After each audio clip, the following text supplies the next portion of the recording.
नमस्कार। प्रतिदिन दैनिक अखबार संपादकीय ऑडियो में आपका स्वागत है। अब हेडलाइन सुनिए। विकास में राज्यों की जिम्मेदारी, दैनिक जागरण।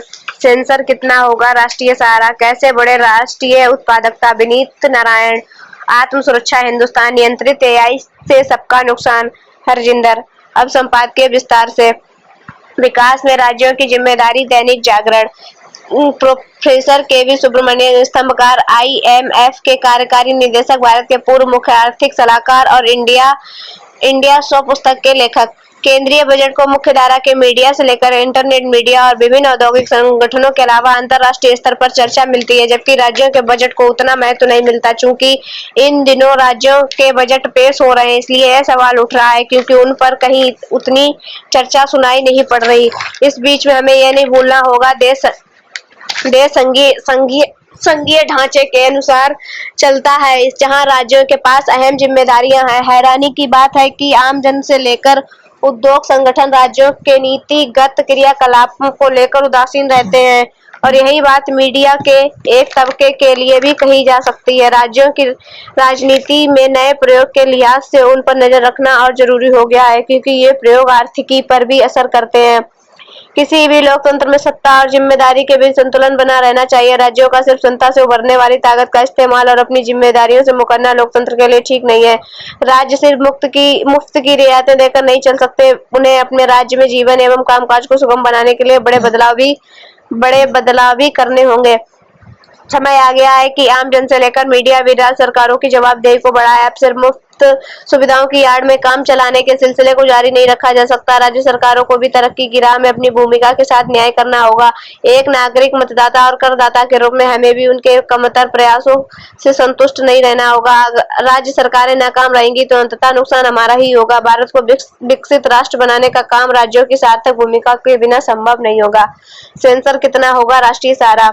डिजिटल मंचों पर अश्लीलता और हिंसा दिखाने की शिकायतों के बीच हानिकारक सामग्री को विनियमित करने के लिए नए कानूनी ढांचे की और मौजूदा वैधानिक प्रावधानों की सूचना एवं प्रसारण मंत्रालय समीक्षा कर रहा है। समय रैना के शो इंडियाज गॉट टैलेंट पर रणवीर इलाहाबादिया की आपत्तिजनक अश्लील टिप्पणियों के बाद सुप्रीम कोर्ट ने फटकार लगाते हुए सरकार से इस बात बड़े कदम उठाने को कहा है। पारंपरिक प्रिंट और इलेक्ट्रॉनिक सामग्री विशिष्ट कानूनों के तहत आती है, जबकि ओटीटी, यूट्यूब समेत इंटरनेट द्वारा संचालित नई मीडिया सेवाओं के लिए विशेष प्रावधान जरूरी है।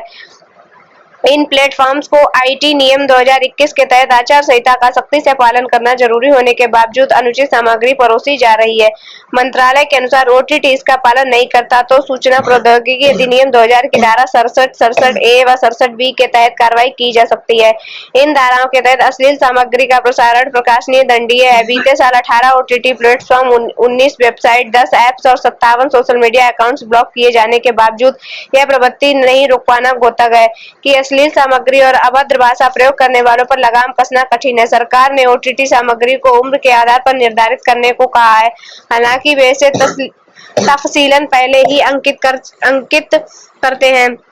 सवाल सिर्फ यूट्यूबर या इन्फ्लुएंसर द्वारा सोशल मीडिया में अश्लील सामग्री के माध्यम से अधिक व्यूज पाने का नहीं है। इस मामले में आम आदमी भी पीछे नहीं है। तय है कि अभिव्यक्ति आजादी की आड़ में मस्खरी व नाजायज बातें करने का इख्तियार किसी को नहीं दिया जा सकता, परंतु इस पर भी गहन विमर्श जरूरी है, क्योंकि भारत में अश्लील सामग्री, खासतौर पर पोर्नोग्राफी देखने वालों की संख्या दुनिया भर में सबसे ज्यादा है। बेशक इंटरनेट तक आधे देशवासियों की सीधी पहुंच पर हम इतरा सकते हैं, पर यह न भूलें कि दरअसल बहुसंख्यक नागरिक इस सुविधा का इस्तेमाल अपनी कुंठित मानसिकता और कामुक उन्माद के लिए कर रहे हैं। सरकार या कानून एक हद तक ही अश्लीलता रोक सकते हैं। अश्लीलता या फुहड़ता के माध्यम से चर्चा पाने वालों को रोकने का बेहतरीन तरीका है उनकी उपेक्षा करना, जो इंटरनेट प्रयोगकर्ताओं को स्वयं सीखना होगा। कैसे बढ़े राष्ट्रीय उत्पादकता, विनीत नारायण।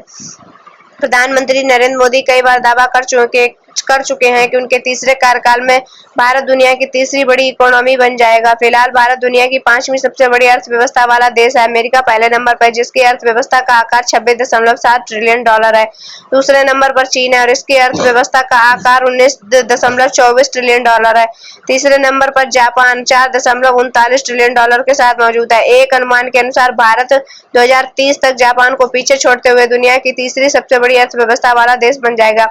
यदि भारत 2025 तक $5 ट्रिलियन डॉलर की अर्थव्यवस्था हासिल करने की क्षमता रखता है, तो उसके संकेत तभी मिलने शुरू होंगे जब हमारे देश की उत्पादकता में वृद्धि होगी। कहा जाता है कि मांग बढ़ेगी तो उत्पादन बढ़ेगा तो रोजगार बढ़ेगा, रोजगार बढ़ेगा तो आर्थिक संपत्ति आएगी। पर हो रहा है उल्टा। जितने लोग हैं उन्हें पश्चिमी देशों जैसी आर्थिक प्रगति कराने के लायक संसाधन उपलब्ध नहीं है और ना ही वैसी प्रगति की जरूरत है। इसलिए उपेक्षा और उपलब्धि में खाई बढ़ती जा रही है। यही वजह है कि हताशा, अराजकता, हिंसा या आत्महत्या की घटनाएं बढ़ रही हैं। यह कोई तरक्की का लक्षण नहीं। उत्पादकता बढ़े मगर लोगों के बीच आनंद और संतोष भी बढ़े, तभी इसकी सार्थकता है। आत्म सुरक्षा। हिंदुस्तान, भारत ही नहीं दुनिया भर में आत्महत्या की दर का घटना सुखद और स्वागत योग्य।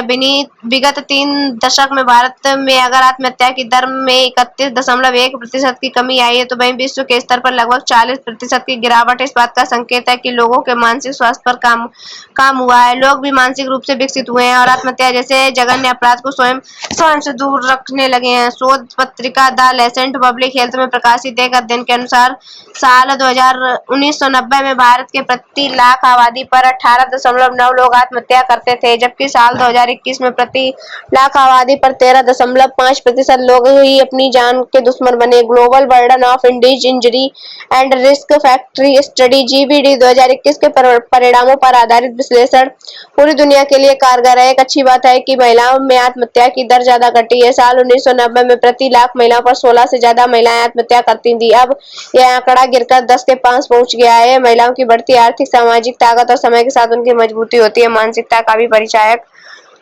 है। नियंत्रित AI से सबका नुकसान। हरजिंदर, दुनिया के कई देश जो इस समय अपने आर्टिफिशियल इंटेलिजेंस यानी AI मॉडल विकसित करने के लिए दिन रात एक कर रहे हैं, उनमें मलेशिया भी एक है।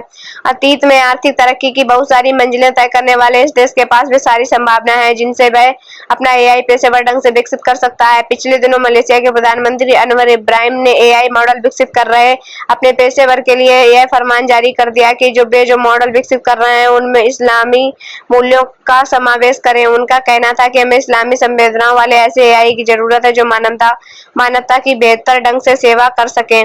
तभी तक AI जिस रूप से हमारे सामने आ रहा था वह व्यावसायिक AI था, जिसका मकसद अंत में मुनाफा कमाना है। मगर चीन के बाद अब जो AI विकसित करने का प्रयास हो रहे हैं वे हमें सरकार के नियंत्रण वाले AI की ओर ले जा रहे हैं। कुछ विशेषज्ञ हमें यह चेतावनी भी नत्थी कर रहे हैं कि सरकारों के नियंत्रण वाले AI किसी तानाशाही से भी ज्यादा खतरनाक हो सकते हैं।